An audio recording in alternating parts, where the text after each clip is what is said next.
SR education India में आपका स्वागत है और हम तैयारी करा रहे हैं ऑल इंडिया बार एग्जाम की, जिसमें हमने जून 2018 के जो पेपर है वो पूरी तरह से सॉल्व कर दिया है। अब हम अपने अगले चरण की तरफ बढ़ते हैं, जिसमें दिसंबर 2017 का पेपर हम उठा रहे हैं और हम उम्मीद रखते हैं कि आप हमारे साथ बने रहेंगे। अगर हमारे इस वीडियो में कोई कमी नजर आती है तो प्लीज कमेंट्स बॉक्स में जरूर लिखिए और हमारे इस चैनल को लाइक कीजिए, सब्सक्राइब कीजिए, जिससे कि और भी लोग हमारे साथ जुड़ सकें और इसका लाभ उठा सकें। तो फिर हम शुरू करते हैं। दिसंबर 2017 का ये पेपर है और इसमें भी 100 नंबर का ही पेपर था। पासिंग मार्क्स 40 नंबर्स थे और 3 घंटे की ड्यूरेशन थी। ओपन बुक एग्जाम है, ये तो हम सब आपको बता चुके हैं। क्वेश्चन नंबर 1 है, which section of specific relief act prohibits filing A case against the government. इसमें पूछा गया है कि स्पेसिफिक रिलीफ एक्ट के जरिए कौन सी सेक्शन है जो गवर्नमेंट पर केस करने से आपको रोकती है। तो सेक्शन 5 है, सेक्शन 6 है, सेक्शन 7 है और सेक्शन 8 है। तो इसमें दिया गया है, इसके लिए हमें फाइंड करने के लिए स्पेसिफिक रिलीफ एक्ट उठाना होगा और ये सब जो सेक्शंस दी गई हैं इनको हमें देखना होगा। तो इसका जो आंसर है वो है सेक्शन 6। सेक्शन 6 कहती है कि आप किसी भी गवर्नमेंट पर केस नहीं कर सकते और अगर आपको केस करना ही बनता है, केस करना ही चाहते हैं, तो पहले 2 महीने का एक नोटिस देना होगा, जिससे कि जिससे संबंधित आपने केस करना चाहते हैं उसको पहले सरकार को ये बताना होगा कि ये आपकी कमी है और इस कमी के जरिए हम आपसे जवाब चाहते हैं। अगर वो जवाब में आनाकानी करती है सरकार या कोई भी ऐसा कोई कदम आपको लगता है कि उसके बाद भी कि केस करना चाहिए, तो ही आप केस कर सकते हैं, अदरवाइज नहीं। तो 2 महीने का पीरियड होता है। 2 महीने के अंदर सरकार अपनी तरफ से उसका जवाब दे देती है। हम अपने अगले क्वेश्चन की तरफ बढ़ते हैं। The patent act become a law in. जो पेटेंट एक्ट था वो कब, किस सन में बना था? तो इसके लिए तो हमें पेटेंट एक्ट उठाना होगा और उसमें पीछे देखना होगा। वैसे जो ऑप्शन दिए गए हैं वो 1970 है, 1975 है और 1996 और 1966। तो इसका जो आंसर है वो है 1970। यानी पेटेंट एक्ट जो लागू हुआ था, लॉ बना था, वो 1970 में बना था। हम अपने अगले क्वेश्चन की तरफ बढ़ते हैं। Question number 3, which is the authority that determines the language of the court other than High Court within given state under section 272 of CRPC। तो ये क्वेश्चन है। इस क्वेश्चन में ये पूछा गया है कि जो कोर्ट की जो लैंग्वेज है, हाई कोर्ट को छोड़कर, वो कौन डिसाइड करेगा उस स्टेट की। यानी किसी कोर्ट में अगर कोई भाषा यूज हो रही है तो उस भाषा को डिसाइड करने का अधिकार किसका है, यह अंडर सेक्शन 272 ऑफ सीआरपीसी में बताया गया है।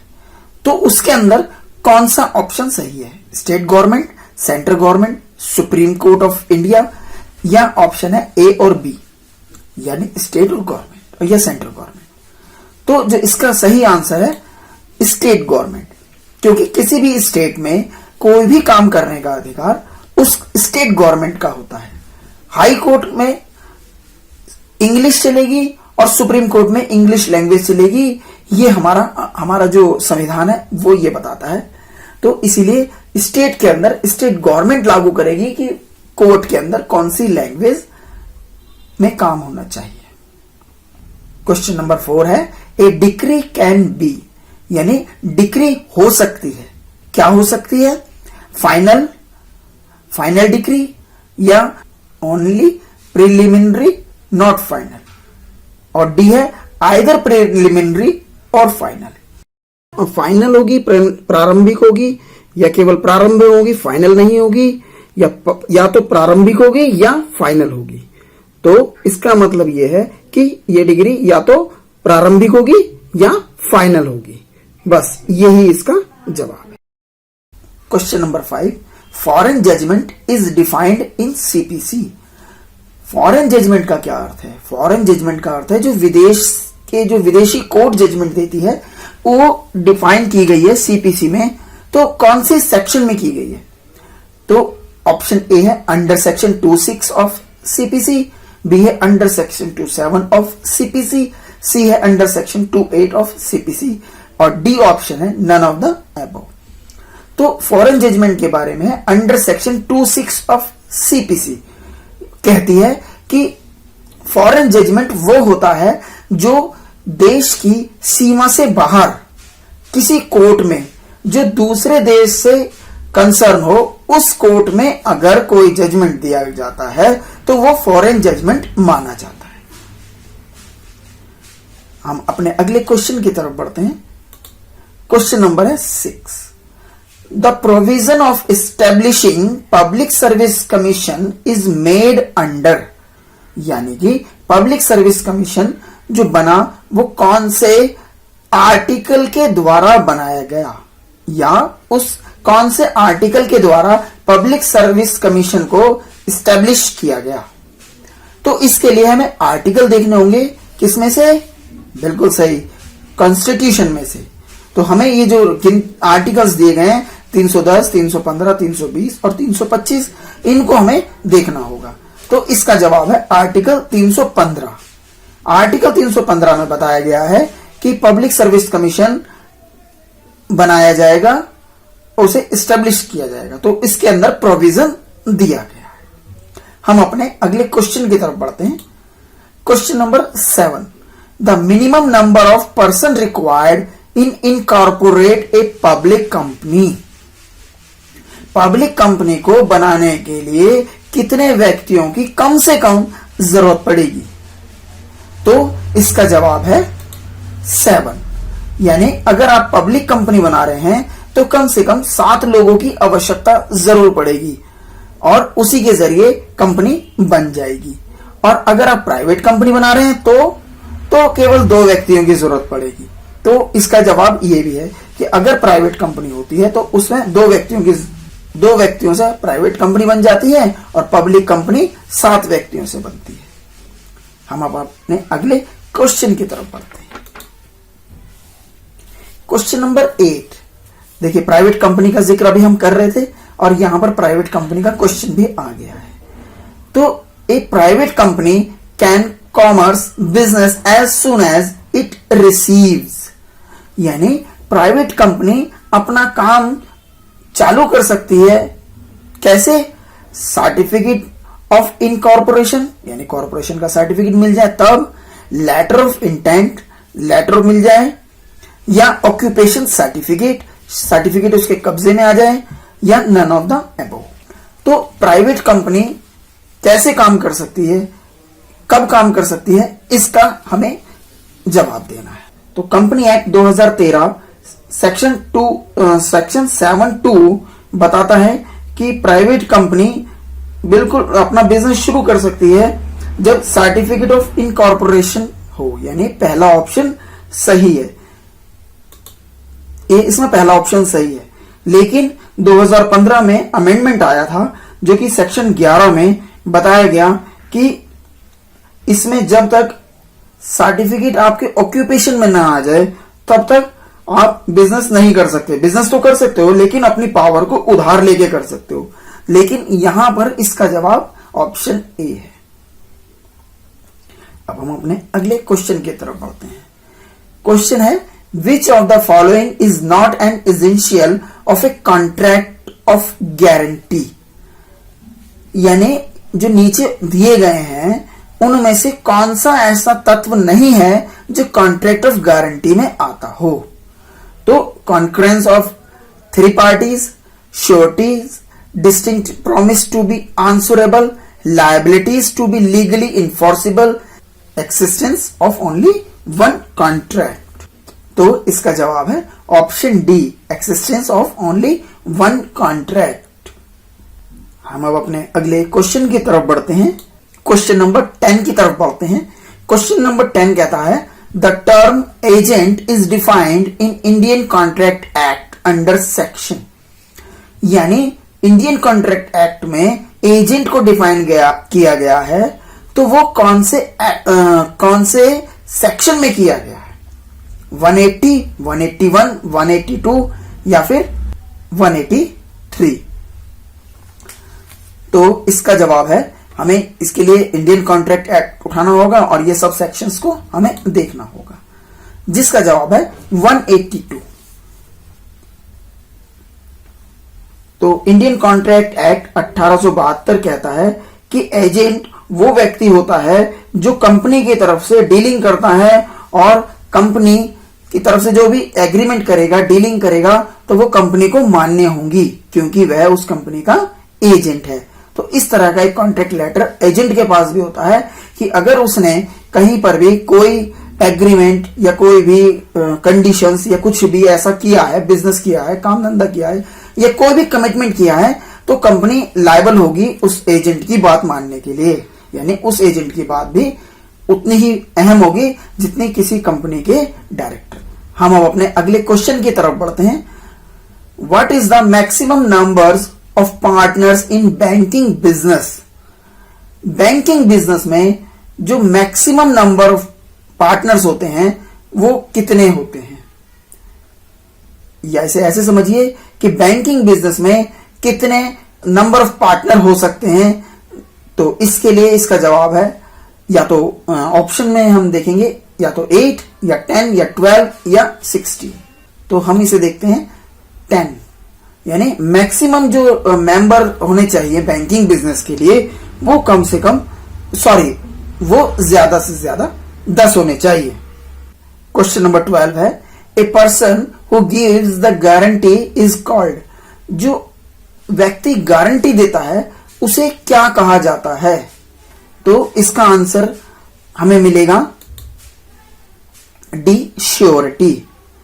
तो सेक्शन 139 इंडियन कॉन्ट्रैक्ट एक्ट में बताया गया है कि जो भी व्यक्ति गारंटी देता है उसे श्योरिटी कहा जाता है। हम अपने अगले क्वेश्चन की तरफ बढ़ते हैं। Question number 13। क्वेश्चन नंबर 13 कहता है which is not a right of an unpaid seller against the goods. सबसे पहले हमें यह समझना होगा कि अनपेड सेलर क्या होता है। यानी अनपेड सेलर वो होता है जिसने पेमेंट लेकिन सामान बेच